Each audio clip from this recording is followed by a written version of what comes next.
বাবা কি গরম, এই গরমে কাজ করা যায় নাকি? ধরুন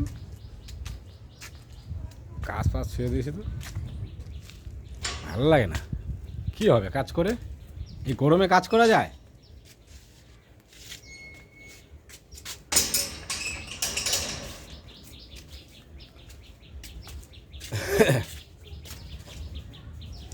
এই কি গো, তুমি কি করছো? আজকে কাজে যাইনি, একটু ঘুরে ঘুরে করে আসলাম, বুঝেছো? ঘুরে আসলাম। গরমের ভিতরে বেশি জ্বালাবে না, গরম ডাল ছুঁড়ে মারবো। কি বলছো? কি করবে? গরমে জ্বালাবে না, এই গরম ডাল ছুঁড়ে মারবো মাথায়। ও গরমে ডাল ছুঁড়ে মারবে? হ্যাঁ, বেশি জ্বালাবে না। তাই? ও আমি আজকে একটা দিন বাড়ি থাকবো, তাও মানে আমি জ্বালাচ্ছি? হ্যাঁ, তোমার বাড়ি থেকে তো ছুটি করে রেস্ট নাও, আর আমার তো রেস্ট নাও নাই। আচ্ছা কি রান্না করছো আজকে? ব্যাঙের মাথা। বেঙের মাথা আবার হয় নাকি? বেঙের মাথা কোনো তরকারি হয়? কি তরকারি রান্না করলে? ঘোড়ার ডিম। এই একটা কথা বলো, ঘোড়ার ডিম কোনো তরকারি হয়? তোমাকে আমি খাওয়াবো ঘোড়ার ডিম। কি কি রান্না করলে বলো? আজকে গরমে আমার ভালো লাগছে না। কি রান্না করলে? গরমে ডাল, আর আলু সেদ্ধ, সজনে পাতা ভাজা। বাহ, এ তো মানে একদম অরিজিনাল খাবার। সজনে পাতা ভাজা খুব ভালো আছে। ডাল, আলু সিদ্ধ, সজনে পাতা ভাজা, খুব দারুণ খাওয়া দাওয়া। আর ডিমের অমলেট। আর ডিমের আমলেট, আবার সঙ্গে ডিমের আমলেট। তাহলে ডিমের আমলেট কি দরকার ছিল? যা গরম পড়েছে, ওটা কি দরকার ছিল? তুমি তো কিপটে একটা, যত বাচ্চা কমাতে পারো তাতেই ভালো তোমার। হ্যাঁ, আমি কিপটা? ভীষণ। তাই? ও, এই গরমে বলছে গরমের মধ্যে ভালো লাগছে না, রান্না ফান্না করতে পারছি না, তার মধ্যে আবার বলছে কি আমি কিপটা? তাহলে নিয়ে আসো, মাংস নিয়ে আসো। না চিকেন খাবো না। আমি মাংস নিয়ে আসবো তাহলে? না। যাই তাহলে নিয়ে আসি মাংস, আমি তো কিপটা মানুষ, তো যাই একটু মাংস নিয়ে আসি। ও আজকে আমার ভালো লাগছে না, আজকে তুমি মাংস আনতে যাচ্ছ। কেন, কি হবে? নিয়ে আসি তাহলে, কি আছে? আজকে ভালো লাগছে না, আজকে বলে মাংস নিয়ে আসি, মাংস নিয়ে আসি। হ্যাঁ, কেন? কালকে যে বিরিয়ানি খাইলে কালকে তো গরম ছিল, কালকে কি ছিল? কালকে ঠান্ডা ছিল। ওই তো। হ্যাঁ, কালকে বিরিয়ানি খেলা, ওই জন্য তুমি আজকে বলছো না গরমের মধ্যে আজকে খাবো না, মাছ মাংস খাবো না। আচ্ছা ডাল আলু সিদ্ধ, ঠিক আছে, করো ভালো। হ্যাঁ, কি হয়েছে? দেখাচ্ছ কিছু দিন আমার বাড়ি? ইচ্ছা করে তোমাকে ভস্য করে দেবে, ও আমাকে ভস্য করে দেবে? কিন্তু উপায় নেই তো। ভস্য করলে আমি চলবো কি করে? হ্যাঁ, ঠিক আছে, ভস্য করে ফেলে দাও। এখন তাহলে কী করছো? তুমি মোছামুছি করছো? না, এখন আমি নাচ করছি। হ্যাঁ, সে তো আমি দেখতেই পাচ্ছি তুমি কী করছো না করছো। তুমি তো দেখো আমার ওইগুলোই করছে। হ্যাঁ, কিছু বলা যায় না, আবার বললে বলে আমি নাচ করছি, এ একটা কথা হলো? একটা দিন ছুটি করলাম তাও শান্তি নাই। না না, তোমার কি শান্তি হয়? ছুটি করলে কি আবার ছেলেরা গলে কাজকর্ম করতে হয়? হ্যাঁ, না না, কেন মেয়েরা করে, ছেলেরা কি করবে? এটা কি বলে নাকি? তা তা ছেলেরা ঘরে কাজ করলে ছুটি হয়ে যাবে না? না না, তাহলে আমার ছুটি করে লাভটা কী হলো? হ্যাঁ সেটাই। হ্যাঁ, ভাবলাম আমি একটুখানি আরাম করব, তাও আরাম দেবে না। আমাদের আরাম হবেও না এই জীবনে। তাই? হ্যাঁ। ঠিক আছে, তুমি বাসনটা, শুনেছো কোনো ব্যাটা? আচ্ছা শোনো না, বাসনটা মেজে নাও। হ্যাঁ, স্নান টান করা হয়ে গেছে না, বাকি আছে? কোনোদিন শুনেছো কোনো মেয়ে ছেলে কোনো ব্যাটা ছেলের সুখ দিয়েছে? আচ্ছা বাসন মাজা, কোনো ব্যাটা ছেলের মুখে শুনবে না কোনো মেয়ে ছেলেরা সুখ দিয়েছে। আচ্ছা তোমার কি মানে এখন বাসন মাজলে কী করো, তারপরে স্নান করবে তো? আমি স্নান করে ঠাকুর সকালেই দিয়েছি। ও বাবা, না আমি তো আড্ডা মারতে গেছিলাম তো, ওই জন্য আমি জানি না, ঠিক আছে তো? এখন কি করেছে না করেছে কি করে বলবো? তুমি আমার খবর রাখো, জানবে। আড্ডা মারে আসলাম, আসতে কাজে যাইনি বলে আমি যাই একটু আড্ডা, একটু বন্ধু বান্ধব করে আসি, ঠিক আছে? সময় হবে যেতে দাও। ও ঠাকুর দেওয়া হয়ে গেছে? তাহলে দেখি তো ঠাকুরঘরটা সত্যি না মিথ্যা বলছো? দেখে আসো। কি সত্যি না মিথ্যা বলো? ঠাকুর দিয়েছে তো? আমার ঠাকুরঘরটা একটু দেখো নি। ঠিক আছে যাই, আচ্ছা দেখি ঠাকুরঘরটা দেখাই, ঠাকুর দেওয়া হয়েছে নাকি। ও সত্যি বলছে না মিথ্যা বলছে, দেখি তো। ও ওরে বাবা, না তো সত্যিই তো ঠাকুর দেওয়া হয়ে গেছে কমপ্লিট। বাহ, কি সুন্দর ঠাকুর দিচ্ছে তো, একদম ফুলের বাগান, ফুলের বাগান একদম। এই যে লক্ষ্মী, গণেশ, তারপরে আপনার গৌরনিতাই, আরও ঠাকুর ছিল, সব ঠাকুর এখন ঘুরিয়ে রেখেছে, কারণ অমাবস্যা চলছে তো, ওই জন্য ঠাকুর মুখে ঠাকুর সব উল্টিয়ে রেখেছে, ঠিক আছে তো? এই যে এদিকে শিব, তারপরে এই যে কৃষ্ণ, আর এই যে আমাদের নতুন সদস্য, আগে লোকনাথ পুজো করতাম, এবছর থেকে এই নতুন পাথরের মূর্তি নিয়ে এসেছি বাবা লোকনাথ, এবছর লোকনাথ পুজোটা করলাম। বাবাজির সহায়তাকে আগামীতে আবার দেখি যদি করতে পারি, সব বাবার ইচ্ছা, ঠিক আছে তো। এই যে দেখেন আমাদের লোকনাথ ঠাকুর কেমন লাগছে দেখতে, দারুণ লাগছে দেখেন। এই যে মা সরস্বতী, পাশে আবার একটা খুব সুন্দর ফুলের তোরা রেখেছে, কি সুন্দর লাগে দেখো।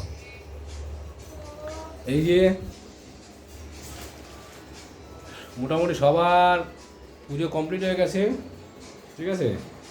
ও তাহলে সত্যি কথাই বলছে, আমি আরও ভাবলাম মনে হয় মিথ্যা কথা বলছে। ও তাহলে তুমি সত্যি কথাই বললো, আমি আরও ভালো মনে তুমি মিথ্যা বলেছো, বুঝেছো। ওইটাই তো আমি মিথ্যে কথা বলি তো। বাহ, খুব সুন্দর, কিন্তু কিন্তু সুন্দর যেন ঠাকুরটা ওরা, কিন্তু একদম ফুলের বাগান হয়ে গেছে। হ্যাঁ আমার গাছের ফুল দিয়ে আমি থাকবো।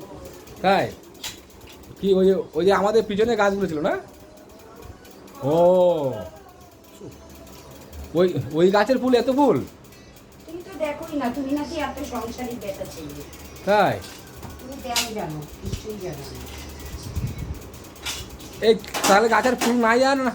হ্যাঁ কেন আর ফুল দিয়ে কি হবে, ঠাকুর পুজো দেওয়া হবে। না না, আমি মনে হয় দেখে আসলাম অনেক ফুল আছে গাছের মধ্যে। অল্প কটা আছে, আর থাক ওটা গাছে থাকতে হয়। তাই একটু দেখে আসি তো, দেখে আসি তো কতটা ফুল আছে। আমি তো দেখে আসলাম অনেকটা ফুল আছে, ও আবার বলছে নাকি ফুল নাকি সব আনা হয়ে গেছে, কিন্তু আমাদের কাছে প্রচুর ফুল, ফুল হয় কিন্তু বিশাল ফুল। যাই বাবা, এই আকাশটা তো আবার মেঘলা করতেছে, মনে হয় বৃষ্টি মনে হবে, বিশাল বৃষ্টি হবে।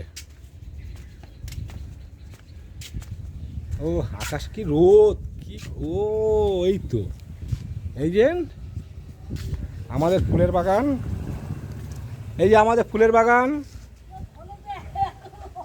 এই যে আমাদের ফুলের বাগান। ও ওই যে ফুল তো সব তোলা হয়ে গেছে তো। আমি আরও কিছুক্ষণ আগে আসলাম, আরও আমি ভাবলাম মনে হয় ফুল মনে হয় রয়েছে, কিন্তু আমার এতটা খেয়াল ছিল না। আমি আর বললাম না, আমাদের কাছে এরকমটা ফুল ভর্তি থাকে তো। বাহ, এই যে আমাদের পুরো কি সুন্দর দেখো,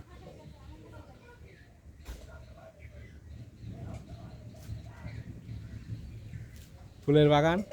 এই যে আমাদের নিম গাছটা দেখো, কি সুন্দর নিম গাছ, দারুণ। এই যে আকাশটা পুরো মেঘলা আছে, বৃষ্টি হবে, ঠিক ঠিক ঠিক বলেছে তো। ও ঠিকই তো বলেছে। তাহলে আমি গেলাম আগে, কি দেখলাম, কি গো, না তুমি তো ঠিকই বললে, ফুল ফুল গাছে ফুল নাই তো, 2-3টা কড়ি আছে। আমি তো আগে দাঁত মাজতে মাজতে গেলাম, গিয়ে দেখলাম অনেক কটা ফুল ছিল। তবে কি দেখলাম, চোখে ঝাপসা দেখলাম নাকি আমি? বেশি আমার সঙ্গে বেশি দাঁড়িয়ে করবে না বলে দিচ্ছি। কেন, কি হয়েছে? আমি মিথ্যে কথা বলি না বেশি। আমি আর বলো, তোমরা মিথ্যে কথা বলছো মনে হয়। কি গরম লাগছে, ঢং করছে বসে বসে। তো যাও, আবার স্নান করো না, যাও। হ্যাঁ 10 মিনিট স্নান করে ঠান্ডা লাগলে তারপরে তুমি তাহলে কি কি করবে? আছে, স্নানটা করো। স্নান করে তারপর ঠান্ডা লাগে তো, তারপর তো তুমি করে খাওয়াবে আমাকে। কি করছি হচ্ছে? বৃষ্টি হবে তো, বৃষ্টি হবে, ঠিক আছে। ভালো হলো আজকে ছুটির দিনে, আজকে ছুটির দিনে মোটামুটি বাড়ি থাকলাম, বাড়ি থেকেও বলছে কাজকর্ম করতে হবে, রান্না করতে হবে, এই একটা কথা হলো, ঠিক আছে, রাখলাম। দেখো হুম, এই যে একটু তাকাও, এটা এটা কি করেছি বলো তো? এই যে এই যে এই যে এই যে ওটা কি জানি বলে, এটাকে কিছুক্ষণ আগে তো বলছিলে। এটা সজনে পাতা, তুমি খাও। ও এই সজনে পাতা, এই যে এটা সজনে আমি পাতা। রসুন দিয়ে এই সজনে পাতাটাকে আমি গাছ থেকে তুলেছি, আচ্ছা, তুলে শুকিয়েছি, শুকিয়ে কোটোয় রেখে দিয়েছি। এবার সেই তারপরে রসুন দিয়ে আর একটু তেল, শুকনো লঙ্কা দিয়ে এটাকে ভাজা করে এটাকে গুঁড়ো করে নিয়েছি। ও এটা খেতে হেভি টেস্টি। মানে এটা তো এটা পুরো নিম পাতার মতন, কিন্তু পুরো পুরো দেখো নিম পাতা ভাজা হয়েছে। এটা খেতে খুব স্বাদ, আর এটা শরীরের পক্ষে খুব ভালো। এটা হার্টের প্রবলেম হলে এটা খায়। যে তুমি কি আগে ডাক্তার ছিলে যে বলছিলে এটা খেলে? আরে ডাক্তার না, কেন ডাক্তার থাকবে? না তুমি তো বলছো এটা খেলে হার্ট খুব না, এটা শক্ত হয়। হার্ট খুব শক্ত থাকে আর হার্ট খুব ভালো থাকে। তাই? সজনে পাতা খুব ভালো শরীরের পক্ষে। ও আচ্ছা যুদ্ধ হচ্ছে, কিন্তু যুদ্ধ লাগে। ঠিক আছে, দেখি সজনে পাতা রান্না করছে কেমন লাগে, আজকে খেতে ভালো লাগে নাকি। পরে স্নান আয় তো যাচ্ছি, ঠিক আছে। থাকো হুম। একটু ঘরটা ঝাঁটি